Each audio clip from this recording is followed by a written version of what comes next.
para gravar. Caso vocês tenham alguma dúvida, coloquem aqui no chat, tá bom? Que eu vou tentar responder à medida que eu for visualizando aí as mensagens.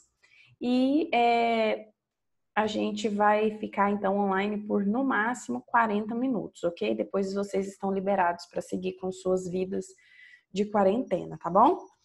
Então, olha só, pessoal, eu deixei para vocês um texto lá no Google Sala de Aula. Eu vou com vocês lá na sala de aula para mostrar. Estão perguntando aí como habilita o áudio. Você vai aparecer aqui no cantinho, isso é na parte de baixo aqui, né? Aqui na parte de baixo do seu vídeo vai aparecer a opção de habilitar o áudio, ok? No canto esquerdo, na parte de baixo, isso mesmo. Ok? E aí, se vocês tiverem dificuldades na hora de acessar, vai gritando o povo aí que todo mundo se ajuda, né? O bacana é isso. Então, gente, quando eu coloquei esse texto para vocês lá no Google Sala de Aula, eu vou mostrar onde ele está, caso vocês não tenham encontrado ainda, tá? Lá na nossa sala de aula de Língua Portuguesa 2, nós temos aqui, ó, na postagem que foi feita no dia 12 de março, antes ainda da nossa quarentena, né? Eu pedi para vocês lerem até a página 23 do PDF, que é a ordem do discurso, esse PDF aqui, tá bom?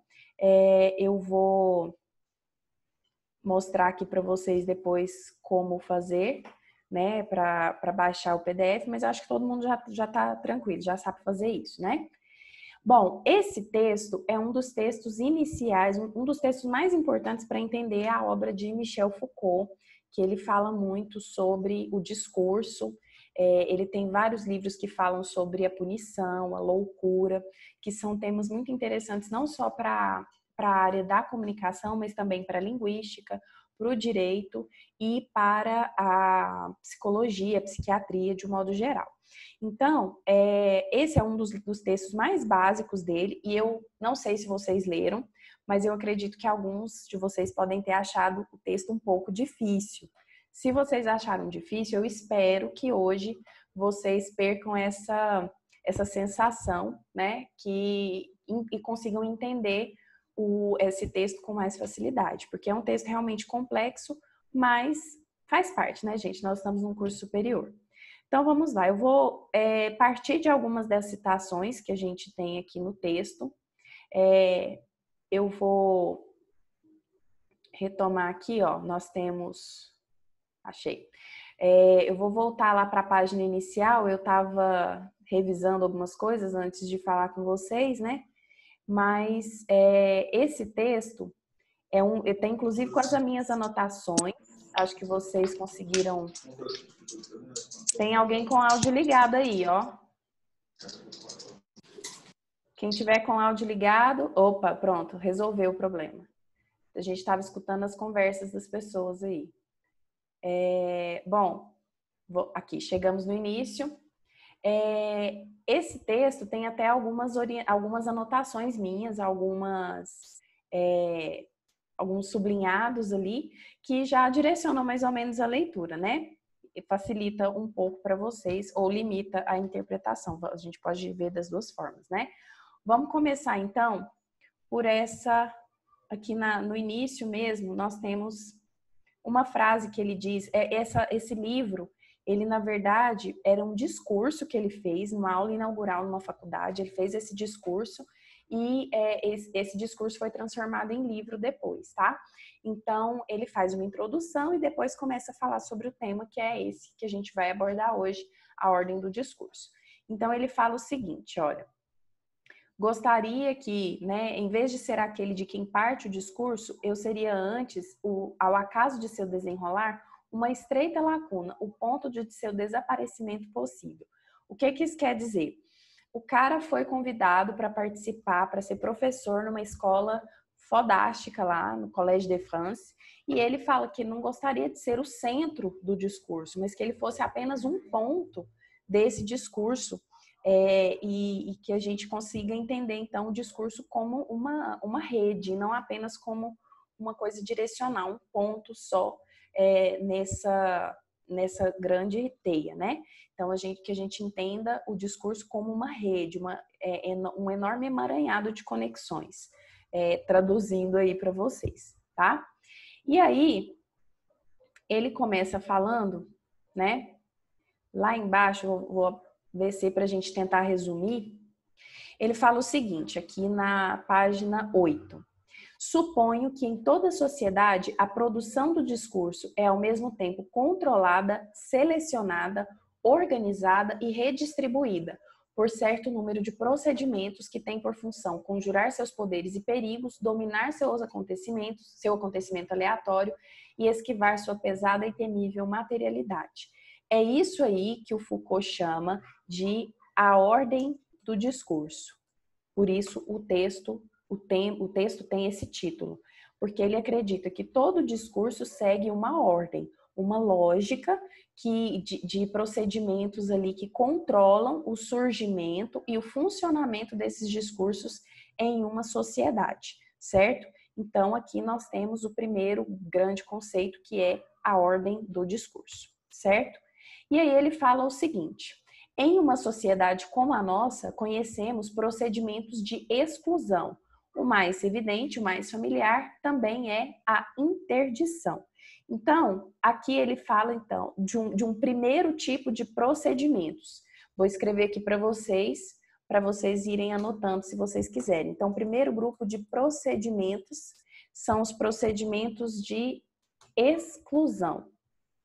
E dentro desses procedimentos de exclusão, nós temos o primeiro, que é o procedimento de interdição, que está relacionado ao poder do discurso, certo? Do que interdição, escrevi errado aqui na pressa, né? Na interdição, o que acontece? Vamos voltar lá no nosso texto. Ele fala o seguinte: tabu do objeto, ritual da circunstância, direito privilegiado ou exclusivo do sujeito de fala. Temos aí o jogo de 3 tipos de interdições que se cruzam, se reforçam ou se compensam, formando uma grade complexa que não cessa de se modificar. Então, veja bem, voltando aqui para os procedimentos. O procedimento de interdição, ele é dividido em três principais. O tabu do objeto, o ritual da circunstância e o direito privilegiado. Nós estamos vivenciando agora um momento em que dá para ver bem esses 3 procedimentos. Veja bem.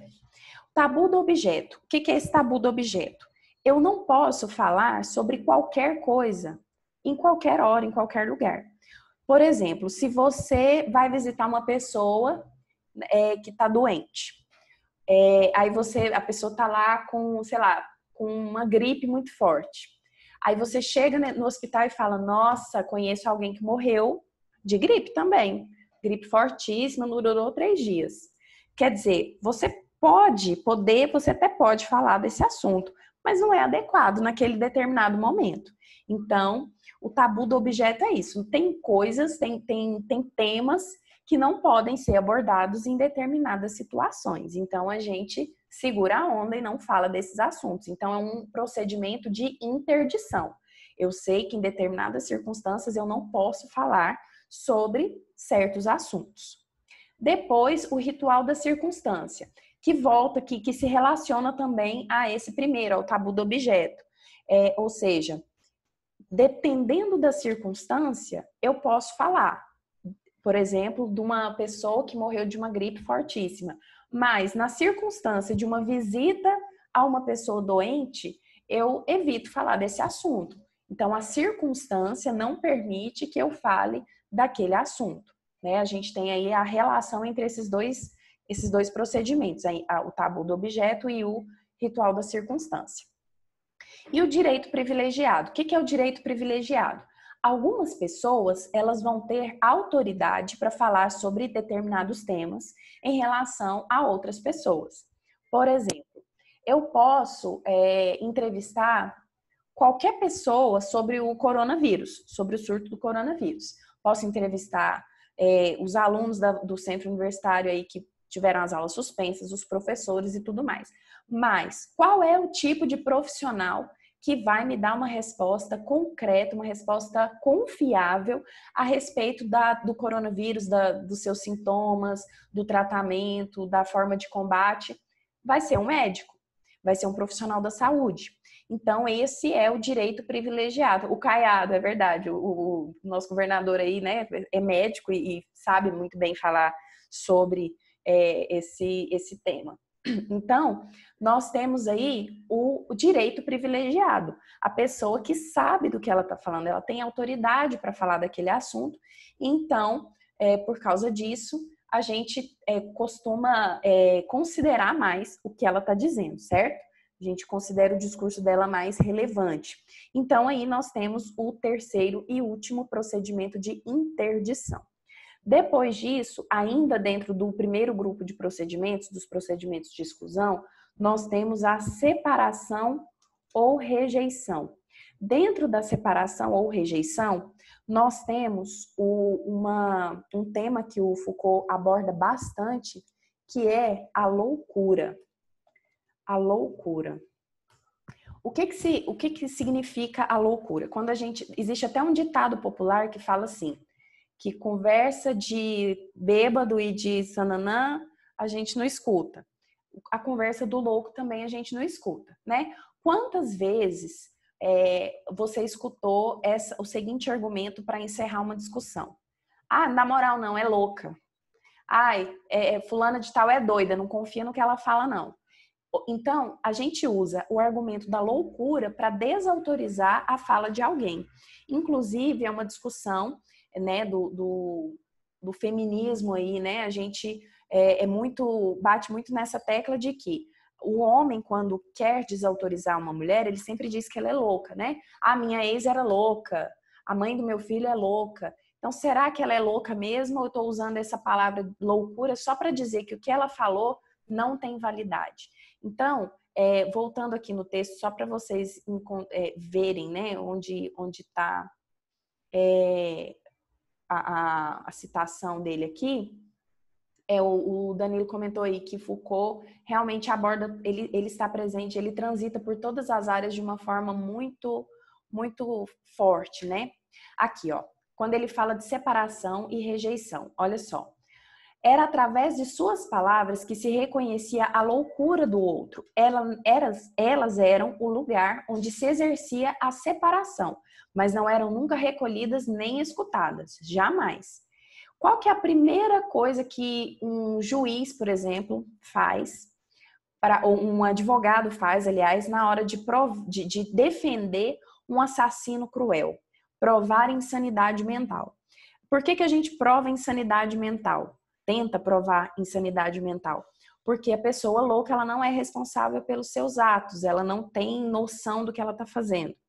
Então, nós temos aí uma separação entre o que pode ser considerado um crime, que é uma pessoa que fez sabendo o que ela estava fazendo, e o que é considerado o ato de uma pessoa louca. Então, vocês percebam que a loucura ela é usada para anular um discurso ou para validar. Tipo, olha, não culpa essa pessoa porque ela é louca, ela não sabia o que ela estava fazendo, então não considera, não leve como algo tão pesado. Ou seja, é um procedimento, então, de exclusão, certo?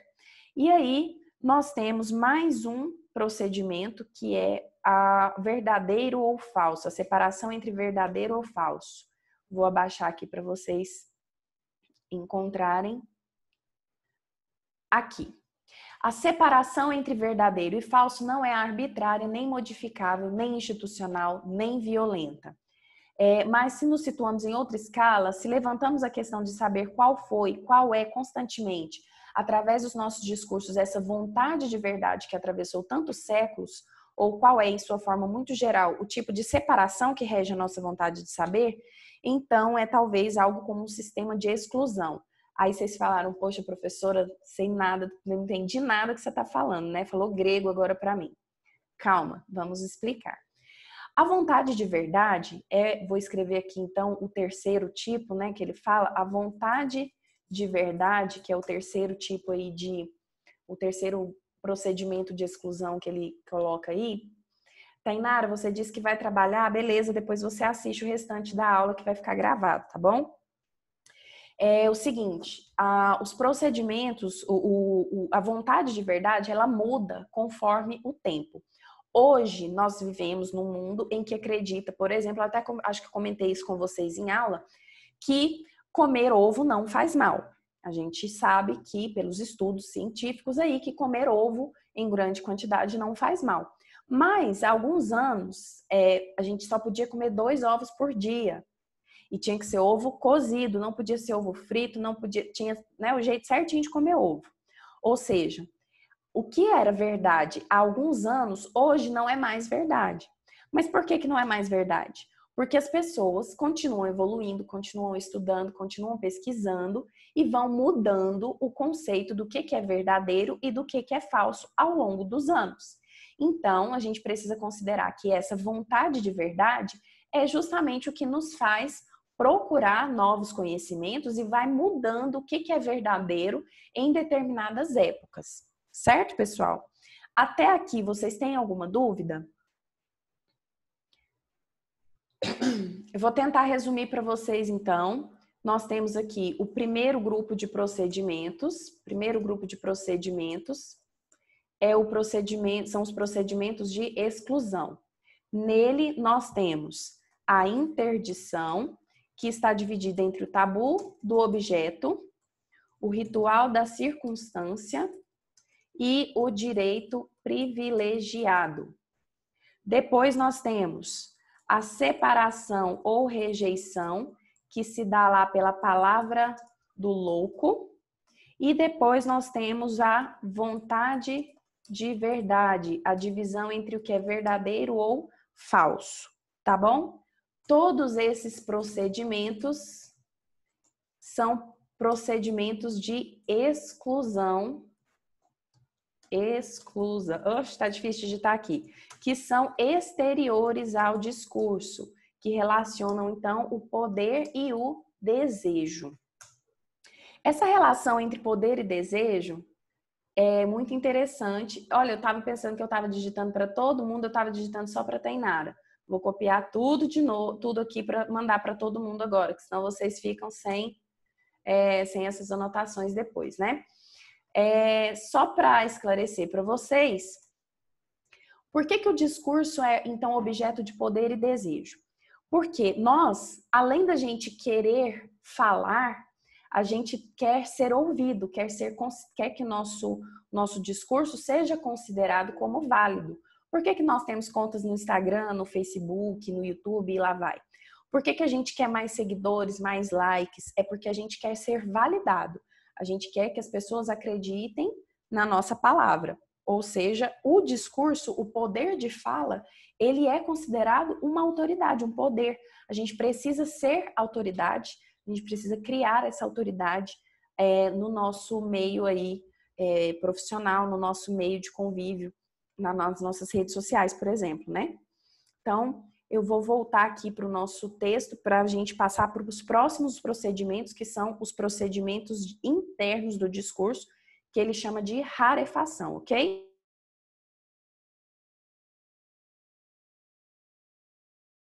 Vamos lá, então aqui nós temos os procedimentos internos agora de rarefação.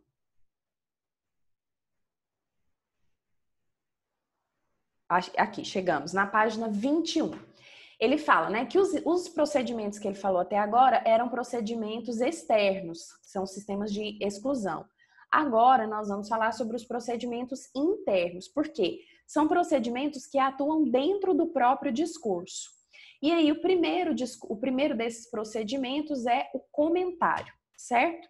O comentário, então, vamos colocar aqui o segundo grupo de procedimentos, são os procedimentos internos, que ele chama de procedimentos de rarefação, que são procedimentos de dentro do próprio discurso. O primeiro desses procedimentos é o comentário. Todo mundo aqui já fez isso, já fez um comentário em um texto de um colega, já publicou, já repostou uma publicação e fez um comentário, não é isso? Isso, então, é o que ele chama de comentário, só que na época dele não tinha as redes sociais dessa forma, né?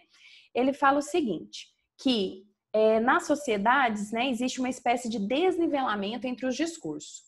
Os discursos que se dizem no correr dos dias e das trocas e que passam com o ato mesmo que os pronunciou. E os discursos que estão na origem de certo número de atos novos de fala, que os retomam, os transformam ou falam deles. Vamos pegar como exemplo o caso de ontem, a gente teve ali a entrevista a coletiva, né, do presidente com os ministros. Nós vimos ali um procedimento, ali foi um discurso, nós tivemos um enunciado ali, a fala do presidente, a fala dos ministros e tudo mais, ali foi então um enunciado. A partir dessa entrevista, a partir desse discurso, surgiram vários outros que foram comentários, que foram ali notícias na mídia falando sobre esse discurso, falando sobre essa entrevista, comentários de especialistas a respeito do que foi dito, do que foi mostrado. Então, todos esses discursos surgiram a partir de um discurso que foi a entrevista coletiva do Bolsonaro e dos seus ministros. Então, a gente tem um desnível. O discurso dele, que foi a entrevista coletiva, está aqui, porque foi o originário, foi o primeiro. E os comentários estão abaixo, porque eles se originaram desse primeiro discurso, certo? É um exemplo aí que a gente está vivendo agora, né? Mas a gente percebe também que os pontos, né, podem mudar, a função permanece. E o princípio de um deslocamento encontra-se sem cessar reposto em jogo. Por quê? Da mesma forma que nós temos o discurso original e temos ali os comentários a respeito desse discurso, um comentário pode se tornar depois o discurso sobre o qual a gente vai comentar. Então, a gente tem ali uma inversão total, o comentário vira o discurso principal. O Danilo pergunta se o Foucault aborda a distorção do discurso a partir dos comentários. Talvez ele não use essa palavra distorção, mas quando você faz um comentário, você acrescenta, ele fala aqui, ó, eu vou achar aqui para vocês a citação, que ele fala que existe uma reformulação do discurso a partir dos comentários. Então, não é exatamente essa palavra distorção, mas ele usa esse termo de reformulação, certo? Vou encontrar para vocês aqui o trecho onde isso se encontra, que vocês vão conseguir visualizar bem.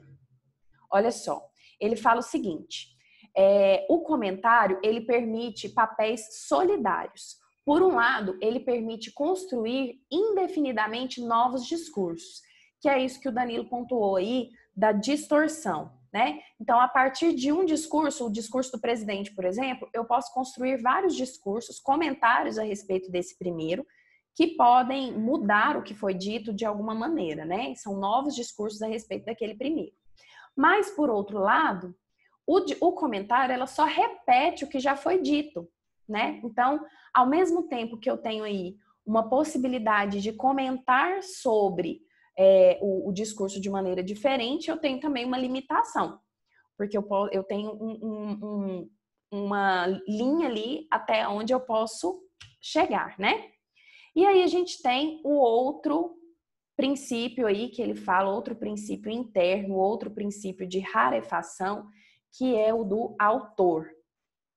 O do autor, a gente tem uma identidade pela individualidade. Quando a gente vai ler um livro, quando a gente recebeu uma mensagem que estava lendo, quando a gente começa a ler um livro, a gente lê muitos livros do mesmo autor, quando você bate o olho, você identifica, esse texto é do autor fulano de tal. Isso serve também para músicas, né? Às vezes, o pessoal aí que gosta de música, às vezes, pela introdução de uma música, você identifica quem é qual é a banda. Você fala, essa tá parecendo, esse toquezinho tá parecendo da banda tal. Então, isso é o procedimento do autor, a individualidade que se reflete através desse discurso. A gente consegue agrupar a obra de um autor a partir dessa individualidade, certo?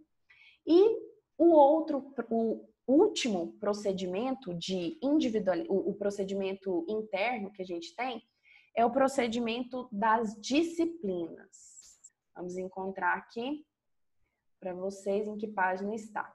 Nós temos aqui na página 30 do texto, né, o procedimento aí das disciplinas. Vou colocar aqui para vocês. Aqui, isso. Disciplina. A disciplina, ela é um pouco diferente desses outros dois procedimentos. Por quê?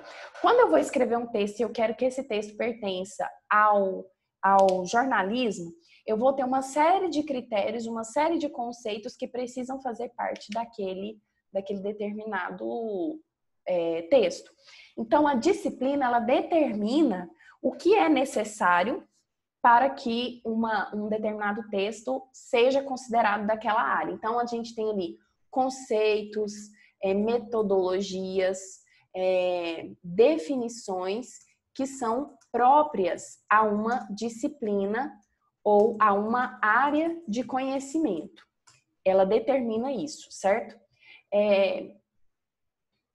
O Danilo comentou aqui se é usado em perícia legal na linguística. Sim, a gente tem a linguística forense, que utiliza alguns pontos da análise do discurso, sim. Realmente é um campo bem vasto, né? Então, voltando aqui à disciplina, olha só. Uma disciplina não é, aqui na página 31, uma disciplina não é a soma de tudo que pode ser dito de verdadeiro sobre alguma coisa. Na verdade, né, precisa existir tanto o que é e o que não é. Ou seja, eu posso falar o que pertence ao jornalismo e o que não pertence. Eu excluo o que não pertence, né? Então, a gente tem ali as condições para que seja jornalismo e tudo que não atender essas condições está fora, pertence a uma área diferente. Então, é isso que define o procedimento das disciplinas, certo? E ela precisa também dirigir-se a um plano de objetos determinado. Na verdade, a gente tem vivenciado uma mudança nessa realidade, porque a gente percebe que cada vez mais as áreas estão interagindo. Então, por exemplo, na saúde mental. Eu não posso falar de saúde mental sem falar de nutrição, sem falar de atividade física, sem falar de sono, sem falar de uma série de outros fatores que se interligam. Mas, de maneira geral, a gente tem ali os temas que são abordados em determinada área, que limitam o que é uma disciplina, certo? Bom, então, só para encerrar a parte aqui o segundo grupo de procedimentos, para vocês entenderem bem, segundo grupo de procedimentos, nós temos os procedimentos de rarefação, que são internos ao discurso, e aí nós temos o comentário, o autor e, por último, as disciplinas, certo? E aí nós passamos para o terceiro e último tópico da nossa aula de hoje, que são, né, os procedimentos de rarefação dos sujeitos. Agora não é mais a rarefação do discurso, é a rarefação dos sujeitos. Olha só. Creio que existe um terceiro grupo de procedimentos que permitem o controle dos discursos. Dessa vez não se trata de dominar os poderes que eles têm. Trata-se de determinar as condições de seu funcionamento, de impor aos indivíduos que os pronunciam certo número de regras. Quais são essas regras, então? Rarefação agora dos sujeitos que falam. A gente tem, então, só para eu sintetizar para vocês, o terceiro grupo, que agora é a rarefação dos sujeitos e não mais dos discursos. O primeiro, né, voltando aqui à tela, olha só. A gente tem... Peraí que travou aqui um pouquinho. Isso, foi. Olha só. A forma mais superficial e mais visível desses sistemas de restrição é o que se agrupa pelo nome de ritual. O ritual define a qualificação que devem possuir os indivíduos que falam. Então, olha só. O ritual Quando a gente vai numa igreja, quem pode celebrar uma missa? O padre. Quem pode proferir uma sentença? O juiz. Quem pode ministrar uma aula? O professor. Então, pelo papel daqueles indivíduos, eles têm autoridade para iniciar um ritual. Não é qualquer pessoa que pode falar em determinado ritual. Então, aí a gente já limita o número de indivíduos que pode se comunicar, que pode falar, né? Voltando aqui para o nosso texto, nós temos também as sociedades do discurso, né? Cuja função é conservar ou produzir discursos para fazê-los circular em um espaço fechado, para distribuí-los. Então, nós temos, a Maria Vitória perguntou, é tipo lugar de fala? Mais ou menos, Maria Vitória. O lugar de fala, ele entraria mais naquele outro procedimento que nós comentamos ali, da separação. E ele vai entrar também na doutrina, que é um próximo tópico que eu vou falar. Você vai entender melhor quando eu citar esse exemplo, tá? A gente retoma ele daqui a pouco. Esse agora, que a gente chama de sociedade do discurso, nós temos aí, por exemplo, as associações profissionais, os sindicatos, os agrupamentos de autoridade.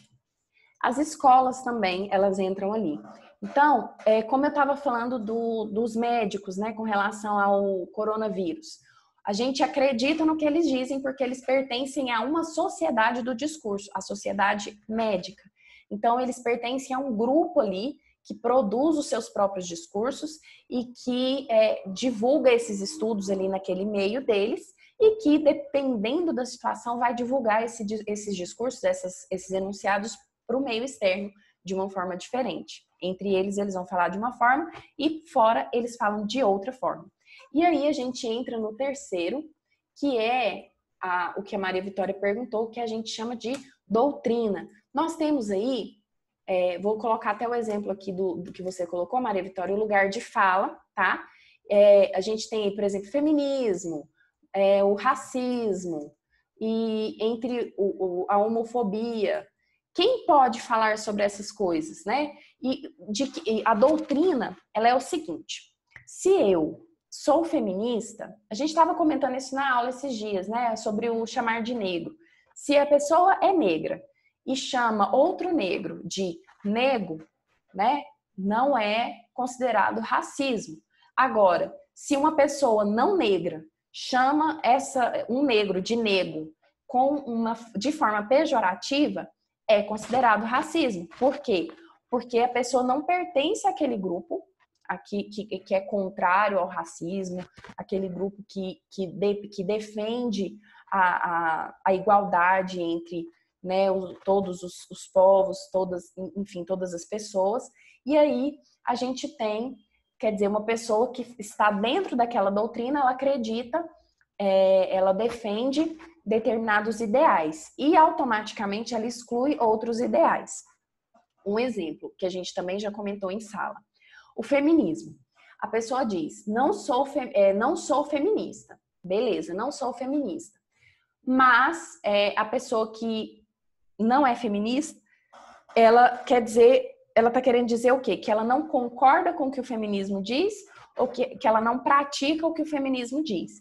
E aí a gente vem, a pessoa trabalha fora, não depende do marido, não precisa pedir permissão para o homem fazer nada, ela vota, tem direito ao voto, ela exerce esse direito, ela é uma mulher independente, enfim, ou seja, ela pratica tudo que o feminismo diz, mas ela não se sente pertencente àquela doutrina. Aí a gente tem aí um paradigma, né, que a pessoa precisa ou mudar a prática ou mudar o discurso.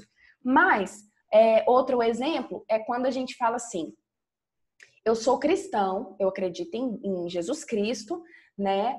E Jesus Cristo dizia que a gente precisa amar os nossos inimigos. Se automaticamente eu faço algo contrário ao que a minha crença prega, quer dizer que eu estou contrariando a minha doutrina. Talvez seja o momento de reavaliar essa doutrina. Outro exemplo mais radical ainda, que a gente visualiza também nos nossos dias: esquerda, direita. Se eu acredito nos ideais de esquerda, automaticamente eu rejeito os ideais de direita. Então, se eu pertenço a uma doutrina, automaticamente eu estou excluído das outras doutrinas e essas outras doutrinas não fazem parte do meu discurso. Bom, gente, eu acho que foi isso a nossa conversa de hoje.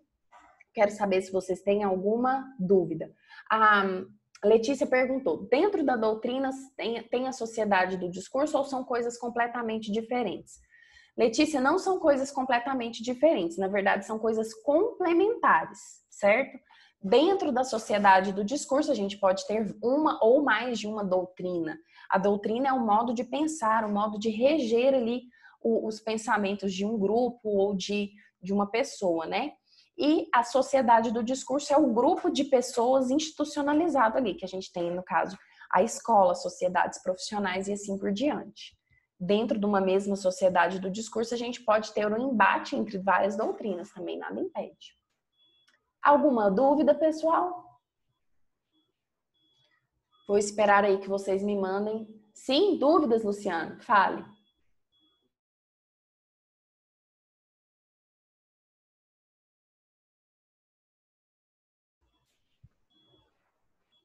Não? Vamos dar aí 5 minutinhos para vocês falarem suas dúvidas, caso vocês as tenham. Não, nenhuma. Esse vídeo vai ficar disponível para vocês. Depois eu vou tentar colocá-lo no YouTube e mandar o link para vocês, tá? Para vocês assistirem novamente, caso necessita. Você não pode partilhar de dois pensamentos distintos? É um pouco incoerente, né? Você seguir a duas doutrinas opostas ao mesmo tempo. Você ser ao mesmo tempo de esquerda e ao mesmo tempo de direita. Você ser ao mesmo tempo, católico e protestante, né? Não é, a doutrina, ela é mais radical nesse sentido. Em alguns aspectos você concorda com uma coisa, mas já com outra não. Sim, mas aí você não vai participar de nenhuma das duas doutrinas. Aí a gente vai, por exemplo, no caso da política. Eu não vou ser nem esquerda nem direita, eu vou ser centro-esquerda ou centro-direita. Aí a gente tem outra nomenclatura, cria-se uma outra doutrina que misture aí essas crenças que você tem. Porque, caso contrário, se você não acredita em nenhuma doutrina, se você não pertence a nenhuma doutrina específica, você está, de certa forma, criando uma terceira via, uma doutrina alternativa. Mas não deixa de ser uma doutrina, porque corresponde ali aos seus valores morais, éticos e tudo mais, né? Então, o que você acredita e o que você pratica são os seus os seus valores morais e éticos, então formam a sua doutrina, certo? Respondido, Luciano? Entendeu?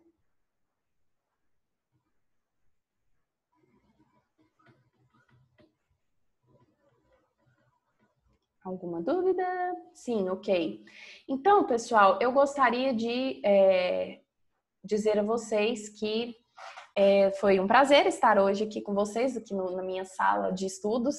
A iluminação não é das melhores, o vídeo também não é dos melhores, a definição, mas eu acho que a gente está cumprindo o nosso objetivo, né, de fazer os nossos encontros, mesmo que a gente não possa se encontrar presencialmente.